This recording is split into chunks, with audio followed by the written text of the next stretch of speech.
जब मोहित बाहर आया तो उसने निशा शर्मा को तरुण से कहते हुए सुना, अगर तुम्हें यहाँ अच्छा नहीं लग रहा है तो तुम मेरे पास आ सकते हो। मैं तुम्हें कोई जगह ढूंढने में मदद करूंगी और हम अभी भी पड़ोसी बन सकते हैं। ये बातें सुनकर उसका चेहरा लगभग उतर ही गया।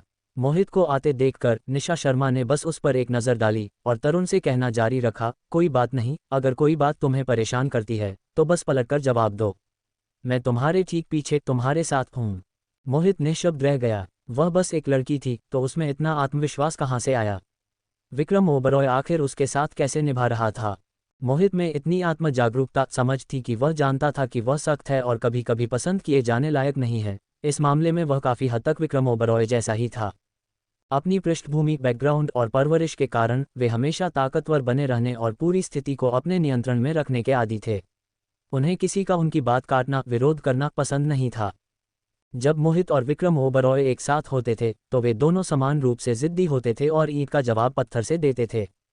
बाकी लोगों की उनके खिलाफ कड़ा संघर्ष करने की हिम्मत ही नहीं होती थी। लेकिन निशा शर्मा का कोई ताकतवर बैकग्राउंड, पारिवारिक पृष्ठभूमि नहीं था, तो फिर वह इतनी निडर बेबाक कैसे थी? ये सोचकर कि विक्रम ओबरॉय निशा शर्मा के सामने कितना नीचे दबकर रहता था, मोहित को लगा मानो वह कुछ समझ गया हो। उसे विश्वास नहीं हो रहा था कि विक्रम को इतनी हावी होने वाली मजबूत लड़की पसंद थी।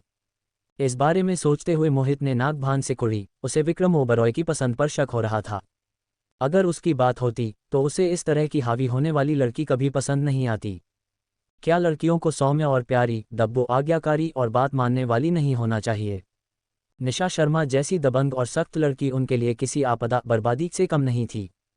यहाँ तक कि तरुण, जो पहले इतना आज्ञाकारी बच्चा हुआ करता था, निशा शर्मा के साथ जुड़ने के बाद काफ़ी सख्त मजबूत हो गया था। मोहित का दिमाग उथल पुथल हो रहा था और उसे एक स्पष्ट सा एहसास हो रहा था कि कुछ नियंत्रण से बाहर हो रहा था। उसने अपना सिर हिलाया और पास जाने से पहले उस अजीब विचार को झटक दिया। निशा शर्मा बड़बड़ाती रही, अच्छे लोगों को ही परेशान किया जाता है। अगर तुम विरोध नहीं करोगे तो तुम्हें केवल कमज़ोर माना जाएगा। भले ही सामने वाला व्यक्ति बहुत ताकतवर हो तो क्या, ज़्यादा से ज़्यादा क्या होगा, बात ही तो बिगड़ेगी, रिश्ते टूटेंगे। वह तरुण के दिमाग में ये किस तरह के समझ से बाहर के विचार भर रही थी। लेकिन उसे हैरानी तब हुई जब तरुण ने सच में अपना सिर हिलाया। उसका चेहरा दृढ़ था। चिंता मत करो, मैं समझ गया। मोहित का चेहरा गहरा तमतमा गया। आखिर वह क्या खाक समझा? उसे नहीं पता था कि तरुण ने सच में आज की इस घटना से बहुत कुछ सीखा था। निशा शर्मा और मोहित को एक दूसरे से भिड़ते कड़ी टक्कर देते हुए देखकर तरुण का दिल बहुत घबराया हुआ और डरा हुआ था। उसे डर था कि वे दोनों लड़ पड़ेंगे। हालांकि वह उन दोनों को अलग नहीं कर पा रहा था और चिंतित हो रहा था। लेकिन इसके बाद जो हुआ उसने उसे दंग कर दिया। निशा शर्मा द्वारा इस तरह से सामना किए जाने के बाद भी मोहित गुस्सा नहीं हुआ, या यूं कहें कि वह गुस्सा था, लेकिन वह फटा भड़का नहीं। तो पता चला कि कड़े विरोध के बाद एक अलग ही नतीजा निकलकर सामने आता है। उस पल ऐसा लगा मानो उसे ज्ञान की प्राप्ति हो गई हो और उसका दिमाग बिल्कुल साफ हो गया हो। तरुण अपने अकेले अभिभावक, सिंगल पेरेंट और अपने स्वास्थ्य के कारण एक अलग थलग रहने वाला और अंतर्मुखी, चुपचाप रहने वाला इंसान बनकर बड़ा हुआ था और उसके ज़्यादा दोस्त नहीं थे। मोहित के परिवार में आने के बाद वह और भी ज़्यादा डरपोक हो गया था। आखिरकार वह एक अनाथ, गोद लिया हुआ बच्चा था, इसलिए उसे अपनी बात राय रखने से डर लगता था। मोहित जैसे ताकतवर आदमी का सामना करते समय वह कुछ भी कहने से और भी ज़्यादा डरता था और निश्चित रूप से उसके सामने कोई मौका लेने की हिम्मत नहीं करता था। अगर बाद में कुछ बुरी घटनाएं, हादसे न हुए होते तो उन दोनों के बीच कभी कोई गहरी बातचीत नहीं होती। इन्हीं बदलावों के कारण वह मोहित के सामने इतना कमज़ोर दिमाग वाला बन गया था। लेकिन अब निशा शर्मा ने उससे कहा था, अगर तुम खुश नहीं हो तो बस लड़ो। हाँ, उसने पहले ही सबसे बुरे नतीजे का अनुभव कर लिया था, तो फिर डरने की क्या बात थी? ये सोचकर तरुण का मन आखिरकार हल्का खुश हो गया। हालांकि मोहित के चेहरे के भाव कुछ ठीक अप्रिय नहीं थे, फिर भी उसने निशा शर्मा को कार में बैठने दिया। वह सहचालक यात्री की सीट पर बैठा रहा और खराब मूड में अपने पीछे होने वाली फुसफुसाहट को सुनता रहा। जब निशा शर्मा आखिरकार कार से बाहर निकली तो उसे काफ़ी बेहतर महसूस हुआ। घर वापस आने पर जैसे ही कार रुकी, तरुण ने कार का दरवाज़ा खोला और बाहर निकल गया। मोहित उसके पास गया। क्या तुम चाहते हो कि मैं तुम्हें ऊपर तक जाने में मदद करूं? कोई ज़रूरत नहीं है, तरुण ने दृढ़ रवैये के साथ अपना सिर हिलाया। मैं खुद जा सकता हूं, यह कोई बड़ी बात नहीं है। आप जाकर आराम कीजिए। फिर वह जाने के लिए मुड़ा। अपने पीछे कोई आवाज़ न सुनकर और यह जानकर कि मोहित उसके पीछे नहीं आ रहा था, तरुण ने राहत की सांस ली और उसे ताजगी, सुकून महसूस हुई। अजीब तरह से लड़खड़ाते हुए चलते तरुण को जाते हुए देखकर मोहित की तनी हुई भौहें ढीली पड़ गईं।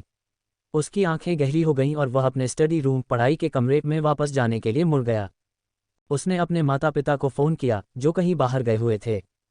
पिताजी, क्या आप खन्ना परिवार को जानते हैं? खन्ना परिवार। दूसरी तरफ मोहित के पिता एक पल के लिए सुन्न हो गए, फिर उनकी आवाज़ ठंडी सख्त हो गई। जतिन खन्ना का खन्ना परिवार। अपने पिता का लहजा सुनते ही मोहित समझ गया कि कुछ गड़बड़ थी। हाँ, क्या उनके साथ कोई समस्या है? जतिन खन्ना छोटे तरुण के पिता हैं। मोहित के पिता ने सच्चाई को छिपाए बिना सीधे तौर पर कहा। पिता। मोहित हक्का बक्का रह गया और ऐसे बहुत कम होने वाले पलों की तरह अपना आपा खो बैठा। इस पल वह आखिरकार समझ गया कि क्यों तरुण और निशा शर्मा उससे इतने नाराज थे और ऐसा रवैया दिखा रहे थे। तो ये कारण था। छोटा तरुण कृतिका से थोड़ा छोटा लगता है। इससे पहले उसने कबीर खन्ना को ये कहते सुना था कि कृतिका अब एक सीनियर वरिष्ठ छात्रा थी, लेकिन तरुण केवल एक जूनियर कनिष्ठ छात्र था। क्या ऐसा हो सकता था कि तरुण जतिन खन्ना का नाजायज़ बेटा हो?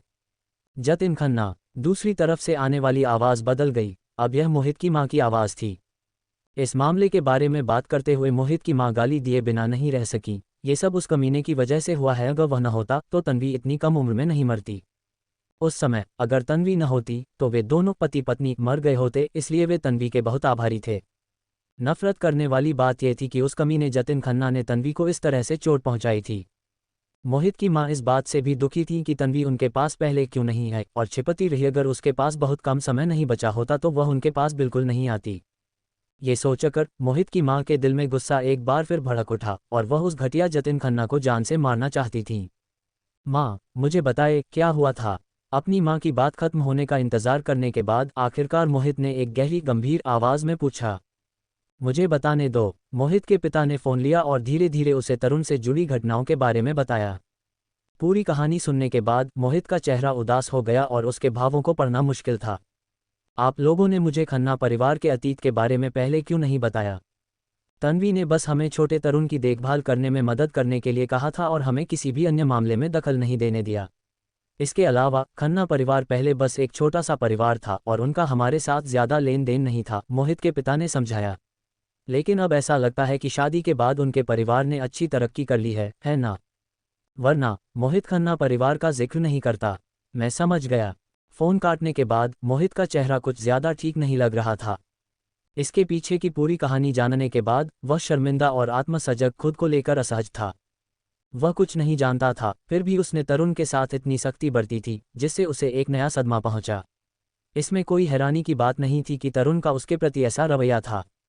लेकिन तरुण ने कुछ कहा क्यों नहीं? क्या वह इतना अयोग्य था कि उस पर भरोसा नहीं किया जा सकता था? इस पल मोहित के अंदर बहुत कम होने वाला खुद पर शक, आत्मसंदेह पैदा होने लगा। अगले दिन जब निशा शर्मा स्कूल पहुंची तो तरुण भी कार से बाहर निकला।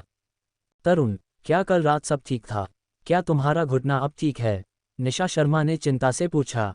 ये ठीक है, सब कुछ ठीक है और मेरे घुटने में अब दर्द नहीं हो रहा है। तरुण ने अपना सिर हिलाया और हंसा। यह अच्छी बात है। निशा शर्मा ने राहत की सांस ली, फिर माफ़ी मांगते हुए बोली, मैं तुमसे माफ़ी मांगना चाहती हूँ।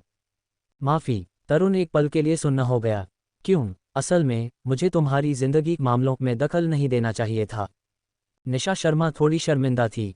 यह मूल रूप से तरुण और मोहित के बीच की बात थी और उसे एक बाहरी व्यक्ति, आउटसाइडर होने के नाते इतना कुछ नहीं कहना चाहिए था।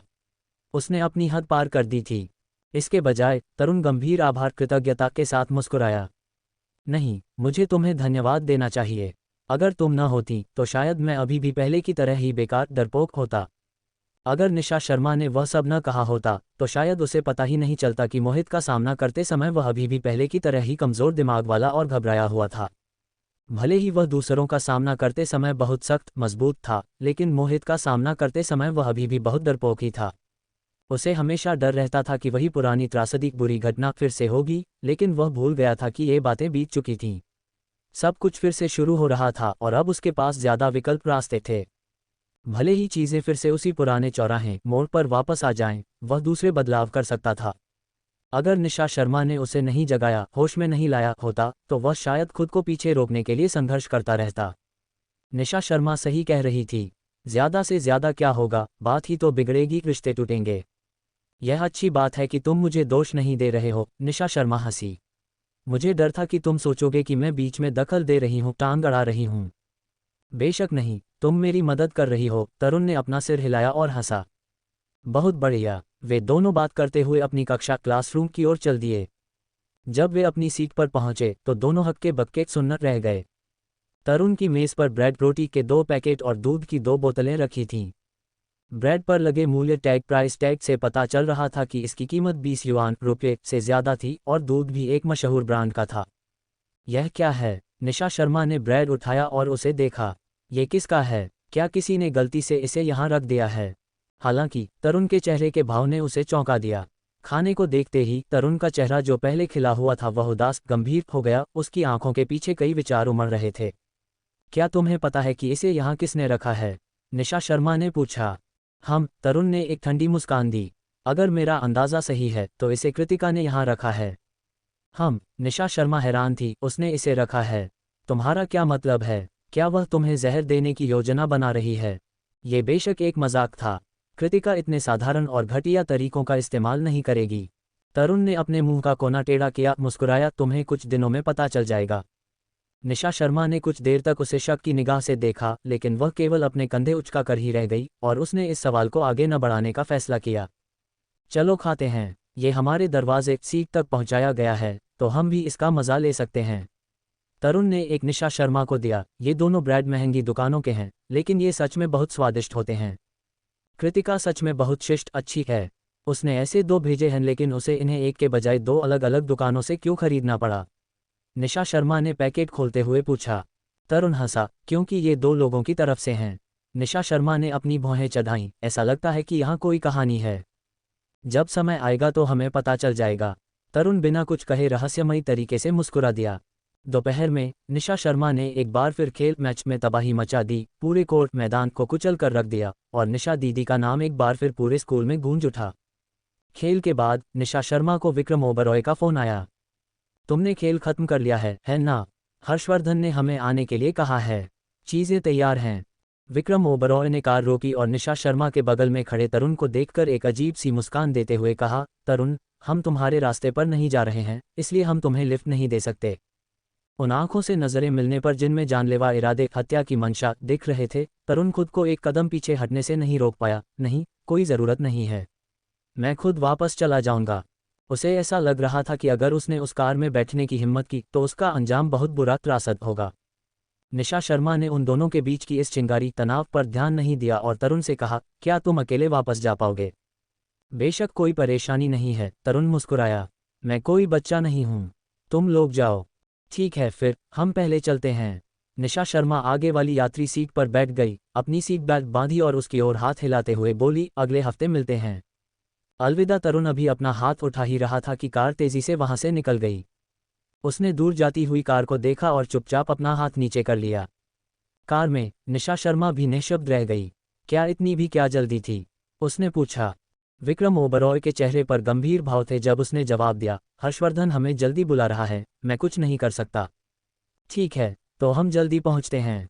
ये देखकर कि निशा शर्मा ने इस बात को आगे नहीं बढ़ाया, विक्रम ओबरॉय ने राहत की सांस ली। हालांकि कल रात के बारे में सोचकर वह बहुत उदास परेशान था। जब निशा शर्मा घर पहुंची थी तब रात के 11 बज रहे थे। उन दोनों ने बस एक दूसरे का अभिवादन हेलो ही किया था कि निशा शर्मा वापस आराम करने चली गई, जिससे उसका चेहरा उतर गया था। इसलिए वह पहले से ही खुद पर बहुत काबू रखे हुए था कि तरुण को देखकर उसका गुस्सा नहीं फूटा। हर्षवर्धन भैया के साथ काम कैसा चल रहा है? निशा शर्मा ने अनजान बनते हुए पूछा। उसने कहा कि कंपनी का कागजी काम पेपरवर्क पूरा हो गया है और वह बस तुम्हारा इंतजार कर रहा है, विक्रम ओबरॉय ने गाड़ी चलाते हुए कहा। इतनी जल्दी? अभी कुछ ही दिन हुए थे और हर्षवर्धन का काम पूरा हो गया था। ये सच में अलग बात थी। जल्दी होना अच्छी बात है, विक्रम ओबरॉय मुस्कुराया। वे दोनों बात करते रहे और जल्द ही हर्षवर्धन की फार्मेसी दवा की दुकान पर पहुंच गए। जब वे हर्षवर्धन के कार्यालय ऑफिस पहुंचे तो वह पहले से ही इंतजार कर रहा था। कागजी काम पूरा हो गया है। क्या तुम दवा लाए हो? हर्षवर्धन ने सीधे मुद्दे की बात की। निशा शर्मा ने पलकें झपकाईं और पलटकर पूछा, तुम्हारे पास जड़ी बूटियां हर्ब्स हैं ना? उसे कल ही चीज़ें तैयार कर लेनी चाहिए थीं, लेकिन कल रात जो कुछ भी हुआ उसके कारण उसे इसे संभालने तैयार करने का समय ही नहीं मिला। बेशक, हर्षवर्धन ने सिर हिलाया। उनकी दुकान में हर तरह की जड़ी बूटियां थीं। क्या यहाँ दवा बनाने की जगह फार्मेसी है? बेशक। तो मुझे वहाँ ले चलो। हर्षवर्धन ने उसे शक की निगाह से देखा। तुम अभी तक तैयार नहीं हो, है ना? उसने कहा था कि वह आज नमूने सैंपल लेकर आएगी। निशा शर्मा के चेहरे के भाव नहीं बदले। बेशक मैं तैयार हूँ। मैं बस तुम्हें यहाँ खुद सामने से बनाकर डेमो दिखाना चाहती हूँ। तुम चलो भी, बकवास मत करो। विक्रम ओबरॉय ने उसे बीच में टोकते हुए कहा, ऐसा तो है नहीं कि वह तुमसे झूठ बोलने वाली है। हर्षवर्धन निःशब्द रह गया। क्या बकवास है? क्या वह सच में दोस्तों से ज्यादा लड़कियों को अहमियत दे रहा था? उसने बस कुछ सवाल ही पूछे थे और विक्रम ओबरॉय इस तरह से उसका बचाव कर रहा था। ये बहुत ज्यादा था। हालांकि हर्षवर्धन ने अपने मन में चाहे कितनी भी शिकायत की हो, फिर भी वह चुपचाप उन्हें वहां ले गया। वह चलते हुए बड़बड़ाया, कंपनी की कागजी प्रक्रिया पूरी हो गई है, हमें बस नुस्खे प्रिस्क्रिप्शन फॉर्मूले की ज़रूरत है। एक बार नुस्खा और जड़ी बूटियां आ जाएं तो तुम शुरू कर सकती हो। बहुत शोर मचाते हो। विक्रम ओबरॉय ने घृणा भरे भाव से उसे तिरछी नज़र से देखा। हर्षवर्धन की आंखें चौड़ी हो गईं। क्या तुम लड़ना चाहते हो? निशा शर्मा निःशब्द रह गई और उसने दोनों को अलग किया। ठीक है, लड़ो मत। उसने अपना माथा सहलाया। ये दोनों लोग इतने बचकाने क्यों थे? क्या वे अपनी शुरुआती शांति और शालीनता एलिगेंस बनाए नहीं रख सकते थे? खुशकिस्मती से दवा बनाने का कमरा फार्मेसी ठीक सामने था, वरना वे दोनों शायद लड़ ही पड़ते। दवा बनाने की जगह फार्मेसी में विभिन्न प्रकार की जड़ी बूटियों के अलावा कई तरह के उपकरण भी थे जो जड़ी बूटियों को संभालने के लिए ज़रूरी थे। एक कमरे में दाखिल होने के बाद हर्षवर्धन मेज़ के पास गया और उस पर रखे उपकरणों की ओर इशारा करते हुए बोला, तुम जानती हो न कि ये किस काम आते हैं? ये वाला। मुझे पता है, निशा शर्मा ने उसे बीच में टोकते हुए कहा, मैं इन सब के बारे में जानती हूँ। हर्षवर्धन और विक्रम ओबरॉय काफ़ी हैरान थे, लेकिन उन्हें यह भी लगा कि उससे यही उम्मीद थी। निशा शर्मा का चिकित्सकीय हुनर इतना अच्छा था कि वह निश्चित रूप से इन चीज़ों से अनजान नहीं हो सकती थी। अंदर वाले कमरे में काफ़ी सारी औषधीय जड़ी बूटियां हैं। हर्षवर्धन एक पल के लिए झिझका, लेकिन फिर भी बोला, अगर तुम चाहो तो अंदर जाकर उन्हें ले सकती हो। निशा शर्मा ने कोई खास औपचारिकता नहीं दिखाई। बढ़िया। ये कहने के बाद वह सच में उधर चली गई।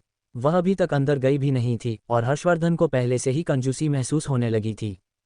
वहां रखी जड़ी बूटियां बहुत ही उच्च गुणवत्ता प्रीमियम की थीं। उनकी कीमत चाहे जो भी हो, उन्हें इकट्ठा करने में उसे बहुत लंबा समय लगा था।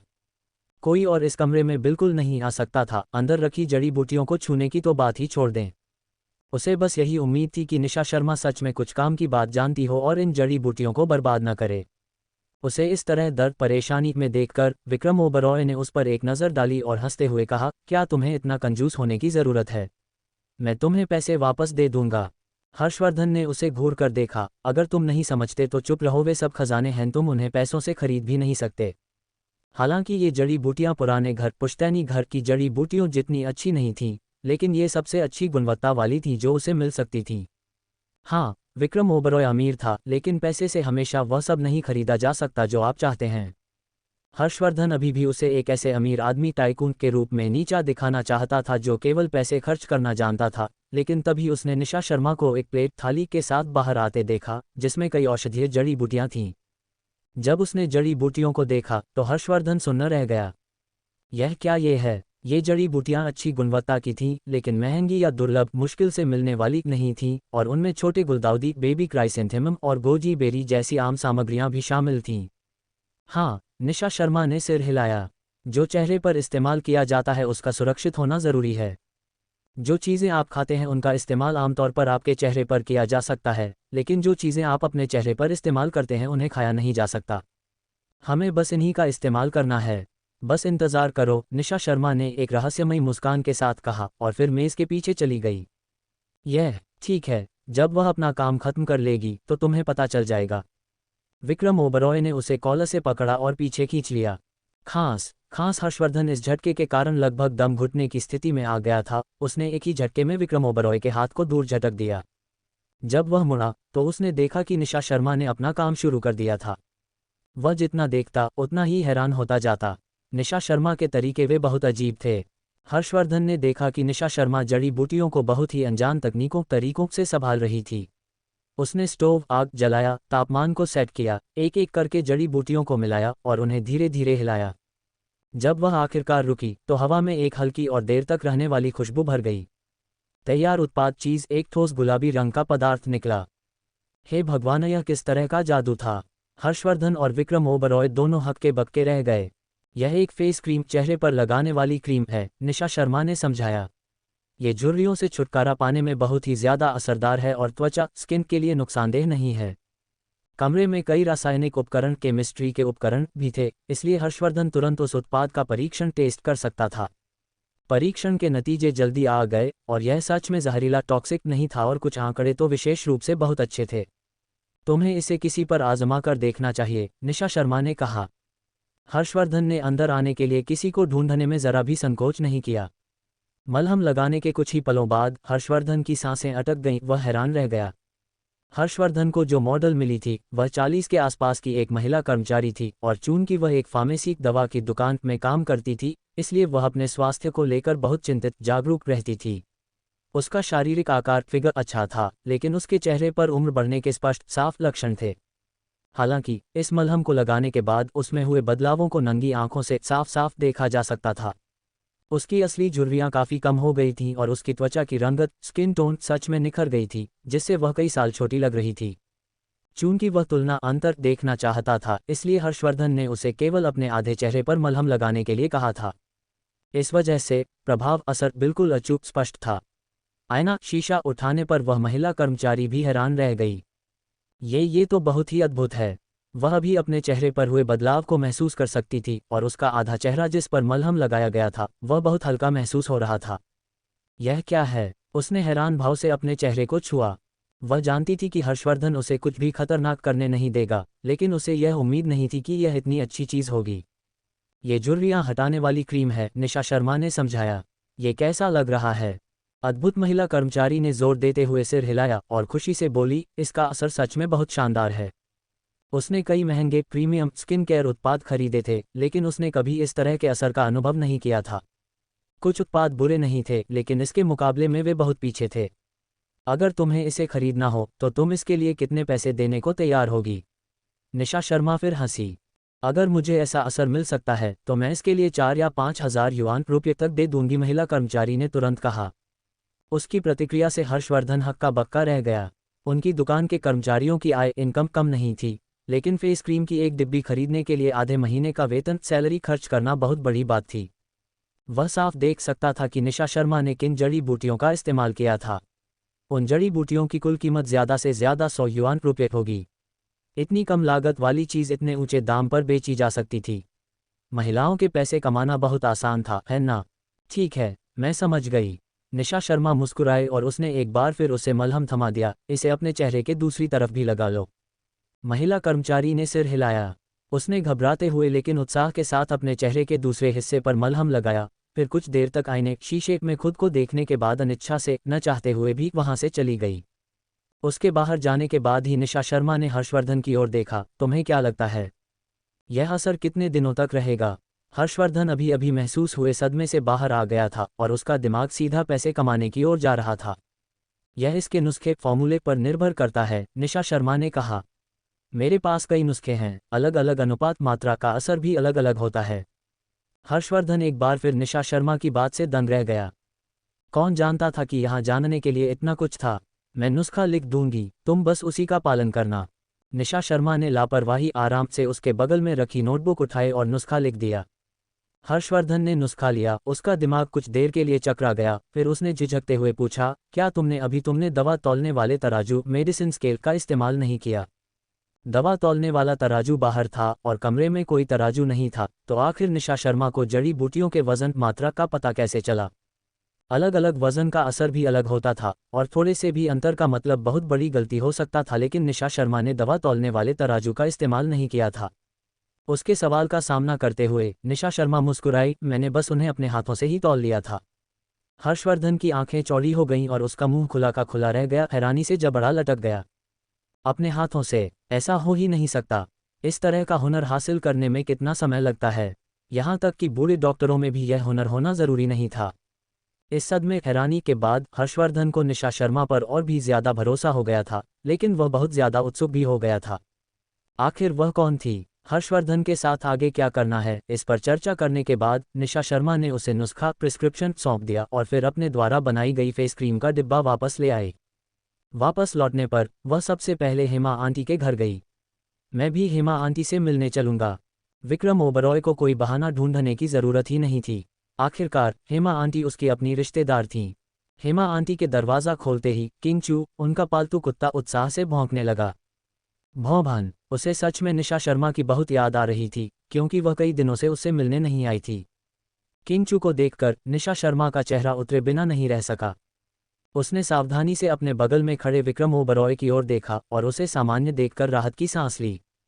किंग चू को बिल्कुल भी अंदाजा नहीं था कि निशा शर्मा के दिमाग में क्या चल रहा था। वह अभी भी उसके प्रति बहुत उत्साहित था, भौंक रहा था और उसके पैरों के चारों ओर दौड़ रहा था। ये देखकर कि निशा शर्मा ने कोई प्रतिक्रिया नहीं दी, किंग चू ने एक अजीब सी आवाज़ निकाली और ज़मीन पर लेट गया, अपना पेट दिखाने के लिए छटपटाने लगा और खुशी से अपनी जीभ बाहर निकाल ली। भौं, कृपया मुझे प्यार करो, सहलाओ। हेमा आंटी अपने प्यारे कुत्ते को इस तरह से बर्ताव करते हुए नहीं देख पा रही थीं। उन्होंने किंग चू के व्यवहार पर परेशान होना बंद कर दिया था। जब तक निशा शर्मा यहाँ थी, वे उसके लिए अदृश्य गायब की थीं। इन सब से बेखबर उन्होंने निशा शर्मा और विक्रम ओबरॉय को अंदर लाते हुए जोर देकर कहा, अंदर आ जाओ। निशा शर्मा किंग चू के बगल से होकर गुजरी और उसे अपने पीछे ही छोड़ दिया। हालांकि वह घटना कुछ दिन पहले की थी, लेकिन जब उसने किंग चू को देखा तो उसे अभी भी उसे सबक सिखाने, अनुशासन में लाने की इच्छा हो रही थी, इसलिए उससे पूरी तरह बचना ही बेहतर था। कुछ देर फर्श पर लौटने के बाद भी जब उसे वह प्यार नहीं मिला जिसकी उसने उम्मीद की थी, तो किंग चू हक्का बक्का रह गया। जब उसने मुड़कर देखा तो निशा शर्मा पहले ही सोफे के पास जा चुकी थी। आओ, किंग चू उलझन में था और आहत भी। क्या खूबसूरत लड़की अब उसे पसंद नहीं करती थी।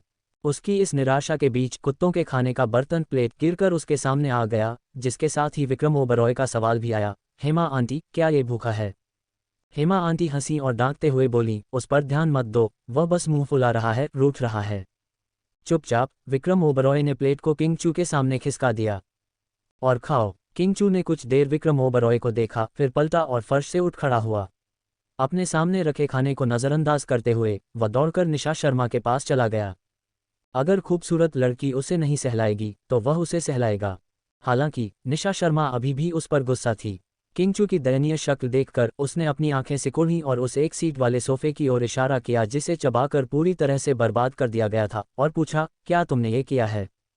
किंग चू ने सोफे की ओर देखा, जिसकी हालत देखकर यह बताना नामुमकिन था कि वह पहले कैसा दिखता था, और मासूमियत से पलकें झपकाने लगा। ओह। किंग चू को अभी भी अपना सिर हिलाते मना करते देखकर हेमा आंटी चिढ़ गईं। और कौन हो सकता है। तुम कुछ दिनों से नहीं आए हो, इसलिए ये लगभग पूरे घर को ही तोड़ फोड़ रहा है। भौं, ये मैंने नहीं किया है, इसी ने किया है। हेमा आंटी निराश और हैरान थीं। वह पहले काफ़ी समझदार था, लेकिन अब वह ज़्यादा से ज़्यादा बदमाश होता जा रहा था। अन्य लोगों के शब्दों में वह ज़्यादा से ज़्यादा प्योरब्रेड, असली शैतान नस्ल का बनता जा रहा था। तुम अपनी गलती नहीं मान रहे हो। निशा शर्मा ने नाक से कुड़ी, जाओ वहां जाकर खड़े हो जाओ। भान। किंग चू हैरान था, उसे क्यों खड़ा होना पड़ा।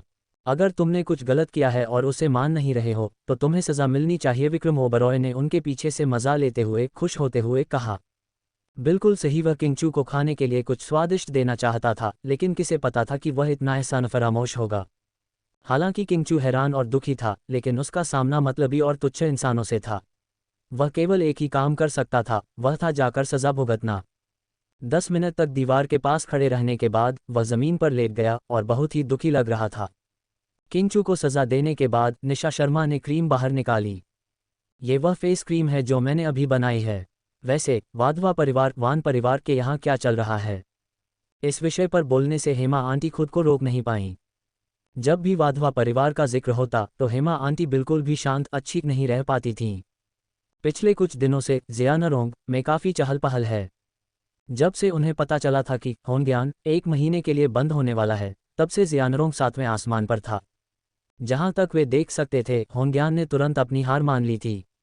उन्होंने कहा था कि जगह पार्लर बंद करने का कारण ये था कि वे इसकी मरम्मत, रेनोवेशन करना चाहते थे और 1 महीने बाद इसे फिर से खोलना चाहते थे। क्या ये बिल्कुल घटिया बहाना नहीं था। वे वाधवा परिवार की बराबरी कैसे कर सकते थे।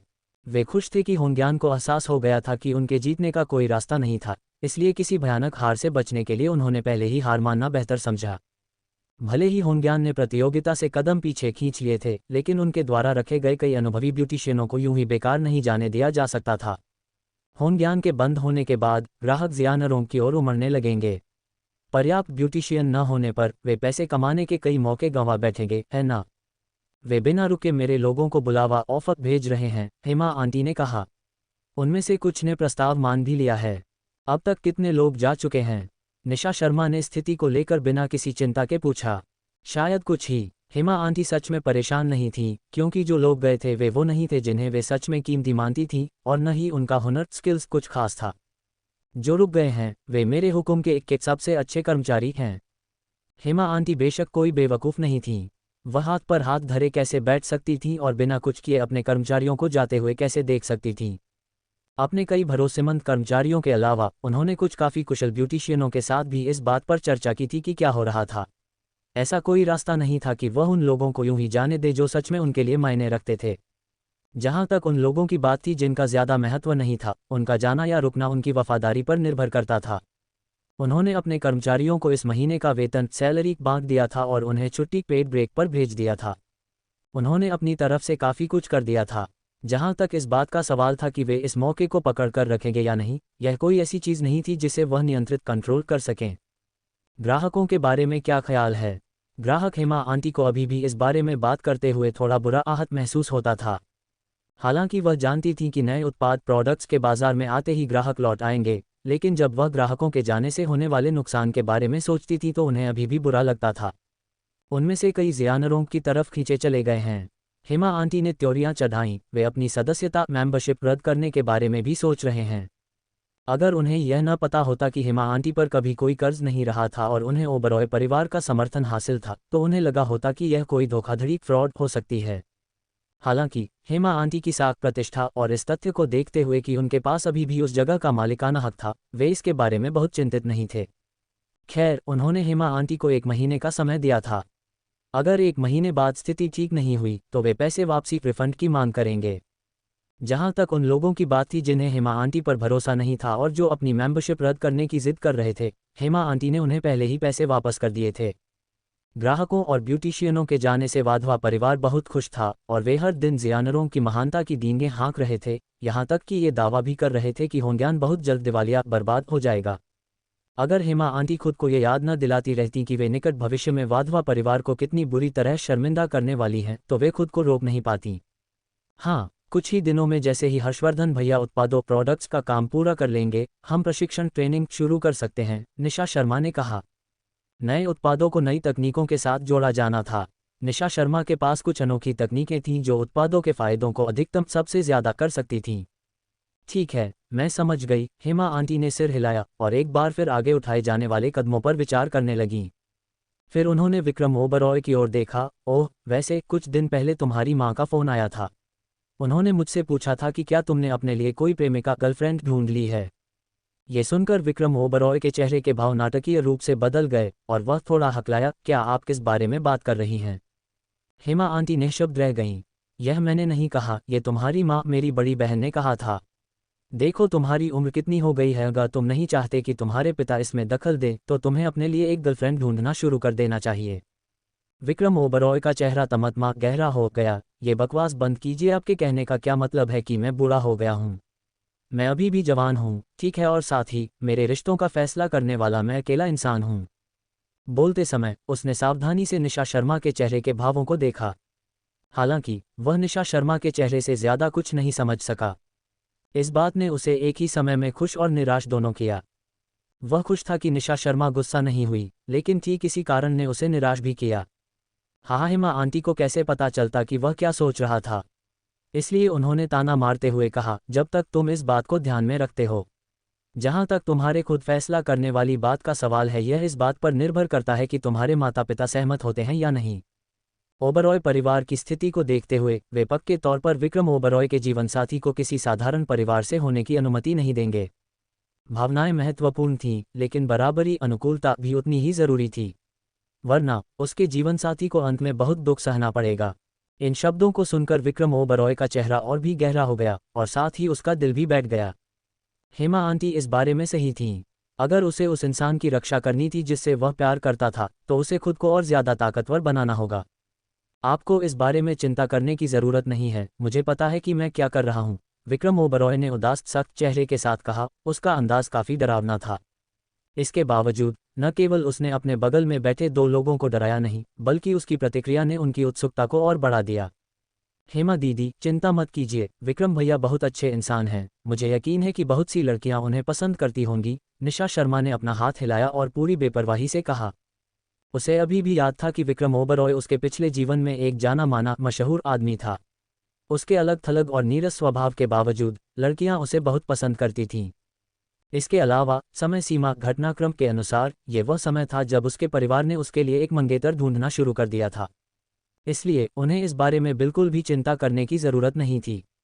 निशा शर्मा उसकी तरफ से बोल रही थी, लेकिन विक्रम ओबरॉय न केवल इस बात से खुश नहीं था, बल्कि इससे उसे और भी बुरा महसूस हुआ। वह साफ देख सकता था कि निशा शर्मा के मन में उसके लिए कोई भी करीबी रोमांटिक विचार नहीं था, वरना वह इस बारे में इतनी आसानी बेपरवाही से टिप्पणी नहीं कर पाती। ऐसा लग रहा था मानो कोई चीज़ उसके दिल को चीर रही हो, जो बेहद भयानक एहसास था। तुम्हारी बात में दम है, हेमा आंटी सहमत हुईं। तुम्हें कोई अंदाज़ा नहीं है कि जब से वह बच्चा था तब से कितनी लड़कियां उस पर फिदा हो चुकी हैं। हालांकि उसे उनमें से कोई भी पसंद नहीं आई। ये तो पक्का है, निशा शर्मा ने सिर हिलाया। हमारे विक्रम भैया एक खूबसूरत और शानदार इंसान हैं। असल में अभी बहुत जल्दी नहीं है। तुम अभी लड़की से मिल सकते हो, 1-2 साल तक एक दूसरे को देख समझ सकते हो, फिर बाद में शादी कर सकते हो और बच्चे पैदा कर सकते हो। कितना सही समय टाइमिंग है। हाँ, निशा शर्मा पूरी तरह सहमत थी। एक दूसरे को जानने के लिए आपको कुछ समय साथ बिताना होगा, तभी आपकी शादी खुशहाल सफल होगी। उन दोनों को इस तरह बात करते हुए और उसके जीवन की सबसे महत्वपूर्ण घटना के बारे में बाजार में गृहिणियों की तरह चर्चा करते हुए सुनकर विक्रम ओबरॉय का चेहरा बेहद गहरा तमतमा गया। हेमा आंटी को तो छोड़ो, निशा शर्मा भी वही बात क्यों कह रही थी? क्या वह सच में इतनी बुरी तरह चाहती थी कि उसकी शादी किसी और से हो जाए? क्या तुम मुझसे यह नहीं पूछना चाहती कि मुझे किस तरह की लड़कियां पसंद हैं? उसने अचानक उनकी बात काटते हुए पूछा। क्या ये पता लगाना इतना मुश्किल है? बेशक आपको ऐसी लड़की पसंद आएगी जो संस्कारी, एलिगेंट, उदार, बड़े दिल वाली और सौम्य हो, निशा शर्मा ने बिना किसी झिझक के जवाब दिया। ये निश्चित रूप से ऐसी लड़कियां होंगी जो उससे बिल्कुल अलग हों। विक्रम ओबरॉय का चेहरा तूफान आने से पहले आसमान में छाए बादलों जितना गहरा काला हो गया। तुम गलत हो, पूरी तरह से गलत। उसकी आंखों के भाव देखकर निशा शर्मा चौंक गई। ये बहुत डरावना था, वह ऐसा लग रहा था मानो वह उसे निगलने खा जाने वाला हो। क्या तुम्हें सच में कोई अंदाज़ा नहीं है कि मुझे किस तरह की लड़कियां पसंद हैं? विक्रम ओबरॉय की आंखें किसी पुराने कुएं की तरह गहरी और अथाह थीं, जिनमें ऐसी चिंगारियां चमक रही थीं जो किसी के भी दिल की धड़कन बढ़ा दें। मैं निशा शर्मा की सांसें उसके फेफड़ों गले में अटक गईं और उसके पास कहने के लिए शब्द नहीं थे। ठीक है, बहुत हो गया। मुझे पता है कि मुझे क्या करना चाहिए, तुम लोगों को इसमें पढ़ने दखल देने की ज़रूरत नहीं है। विक्रम ओबरॉय अपने हाथों की मुट्ठियां भींचते हुए अचानक खड़ा हो गया। मैं थोड़ा आराम करने के लिए घर जा रहा हूँ।